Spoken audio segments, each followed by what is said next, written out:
Hello friends, ഇന്ന് ഞാൻ വന്നിരിക്കുന്നത് നമ്മുടെ വൈറലായിട്ടുള്ള ഒരു ഇൻവിസിബിൾ ചെയിൻ ഗുങ്കുരുമാല എങ്ങനെയാണ് ഉണ്ടാക്കുന്നതെന്നുള്ള വീഡിയോ ആയിട്ടാണ് കേട്ടോ. ഇത്ര സിമ്പിളായിട്ട് ഈ മാല എങ്ങനെ ഉണ്ടാക്കാൻ പറ്റുമെന്ന് ഞാൻ ഇന്നലെ ഒരു ചാനലിൽ നോക്കിയപ്പോഴാണ് കേട്ടോ കണ്ടത്. അപ്പോൾ എനിക്കൊന്ന് പരീക്ഷിക്കണമെന്ന് തോന്നി. അപ്പോൾ അങ്ങനെ നമ്മൾ ഇന്നത്തെ വീഡിയോയിൽ ഈ മാല എങ്ങനെയാണ് ഉണ്ടാക്കുന്നതെന്നാണ് കേട്ടോ നോക്കാൻ പോകുന്നത്. അപ്പോൾ അതിന് ഞാൻ നേരത്തെ ഓൺലൈനിൽ നിന്ന് കുറച്ച് സാധനങ്ങൾ പർച്ചേസ് ചെയ്ത് വെച്ചായിരുന്നു. ഏറ്റവും ഇമ്പോർട്ടൻ്റ് ആയിട്ട് നമുക്ക് വേണ്ടത് ഗുങ്കുരു പേളില്ലേ, അതാണ് കേട്ടോ. അതാകെ ഒരു പാക്കറ്റ് ഞാൻ വാങ്ങിയിട്ടുണ്ടായിരുന്നുള്ളൂ. ഇതിന് മുന്നേ ഞാനൊരു മാല ഉണ്ടാക്കിയിട്ടുണ്ടായിരുന്നു.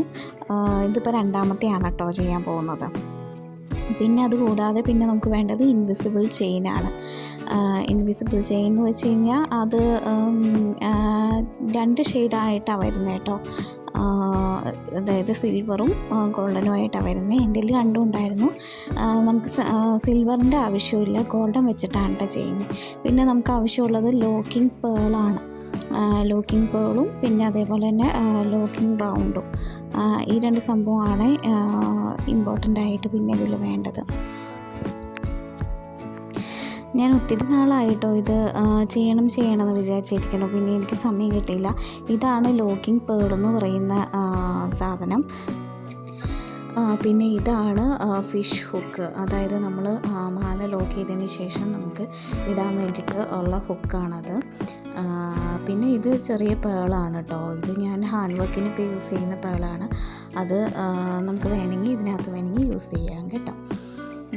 അപ്പോൾ ഇത്രയാണ് നമുക്ക് ഈ മാല ഉണ്ടാക്കാൻ വേണ്ടിയിട്ട് ആവശ്യമായിട്ടുള്ള സാധനങ്ങൾ.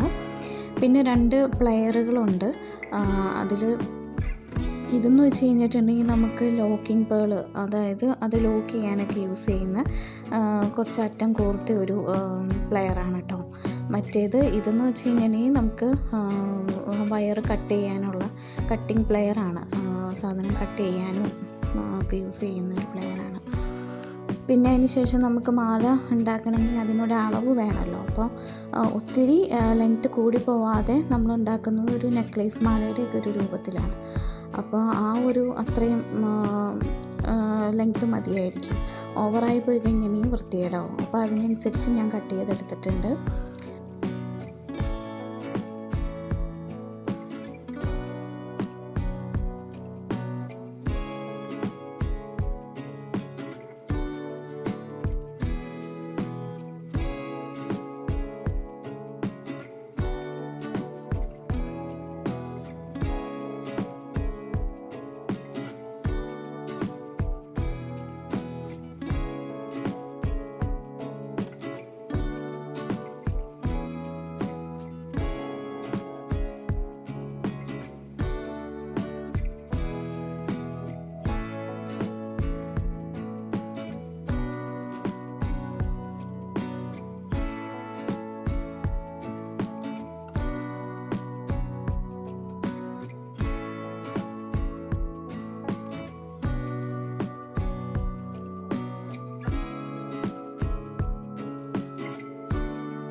ആദ്യം ഒരു വയറിൻ്റെ അറ്റത്ത് നമ്മൾ ആദ്യം തന്നെ ചെയ്യേണ്ടത് ലോക്ക് ഇടുക എന്നുള്ളതാണ് കേട്ടോ. ആദ്യം ലോക്കിംഗ് പേള് കയറ്റിയിട്ടിട്ട് നമുക്കതിൻ്റെ മേളിൽ റിങ്ങൂടെ വെക്കണം. എന്നിട്ട് അത് അതിൻ്റെ ഉള്ളിലേക്ക് കയറ്റിയിട്ട് അതങ്ങ് ലോക്ക് ചെയ്ത് കൊടുക്കുകയാണ് കേട്ടോ ചെയ്യുന്നത്. ഞാൻ വീഡിയോ എടുത്തത് കുറച്ച് ലോങ് ആയിപ്പോയി, അതുകൊണ്ടാണ് കേട്ടോ. അറ്റം നമ്മൾ റിങ് ഇട്ട് ലോക്ക് ചെയ്തതിന് ശേഷം പിന്നെ കുറച്ചുകൂടെ ഗ്യാപ്പ് ഇട്ടിട്ട് ഒന്നുകൂടെ ലോക്കിംഗ് പേള് വെച്ചിട്ട് ലോക്ക് ചെയ്തതിന് ശേഷമാണ് കേട്ടോ പിന്നെ ഗുങ്കുരു പേള് നമ്മൾ കോർത്ത് തുടങ്ങുന്നത്. ഞാനൊരു 10 പേള് വെച്ചിട്ടാണ് കേട്ടോ ഇത് കോർത്ത് തുടങ്ങിയത്. ആദ്യം ഒരു 10 പേള് ഒരുമിച്ച് കോർത്തു. അത് കഴിഞ്ഞിട്ട് പിന്നെ ലോക്കിംഗ് പേള് വെച്ചിട്ട് അത് ലോക്ക് ചെയ്ത് വെച്ചു. പിന്നെ അതിനുശേഷം പിന്നെ ലോക്കിംഗ് പേള് വെച്ചിട്ട് ഒരു ഗ്യാപ്പ് ഇട്ട് ലോക്ക് ചെയ്തിട്ട് പിന്നെ ശേഷം ഗുങ്കുരു കോർത്ത് അങ്ങനെയാണ് കേട്ടോ ചെയ്യുന്നത്.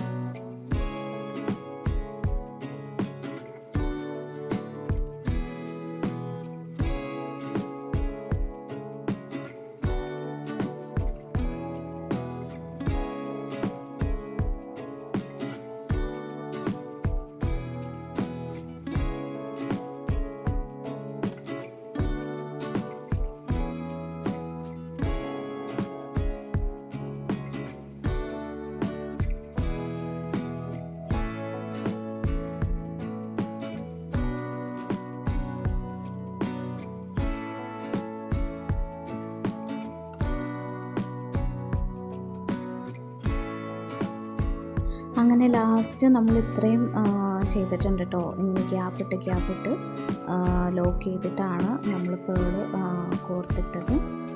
അപ്പോൾ ഇത്രയും ഫിനിഷായി.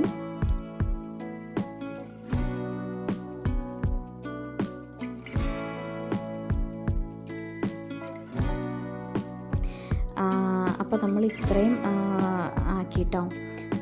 ആദ്യം ലോക്കിട്ട് വെച്ചിട്ട് പിന്നെ അതിന് ശേഷം പേള് കോർത്തു. പിന്നെയും ലോക്കിങ് ഗ്യാപ്പിട്ട് വെച്ചിട്ടാണ് പിന്നെയും പേള് കോർത്ത് തുടങ്ങിയത് കേട്ടോ. അപ്പോൾ ഇത്രയായപ്പോൾ തന്നെ നല്ല ഭംഗിയുണ്ടായിരുന്നു മാല കാണാനായിട്ട്. പിന്നെ എൻ്റെ ക്ഷമയും അങ്ങോട്ട് നശിച്ചു. എത്രയും പെട്ടെന്ന് ഒന്ന് ഉണ്ടാക്കി കഴിഞ്ഞാൽ മതി എന്നായിരുന്നു കേട്ടോ.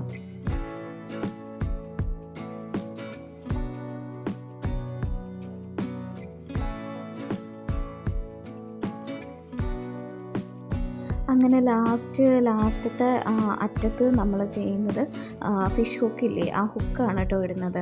അതും അതേപോലെ തന്നെ ആദ്യം ലോക്കിംഗ് പേൾ വെച്ചിട്ട് ലോക്ക് ചെയ്തിട്ട് അതിന് ശേഷം ഫിഷ് ഹുക്ക് ഇട്ട് അത് ലോക്കിംഗ് പേളിൻ്റെ ഉള്ളിലേക്ക് നമ്മുടെ വയർ കയറ്റി വെച്ചിട്ട് ലോക്ക് ചെയ്യുകയാണ് കേട്ടോ ചെയ്യുന്നത്. ഇതെനിക്ക് ക്ലോസ് ചെയ്തിട്ട് എടുക്കാൻ പറ്റിയില്ല വീഡിയോ, അതുകൊണ്ടാണ് കേട്ടോ പറഞ്ഞു തരുന്നത്.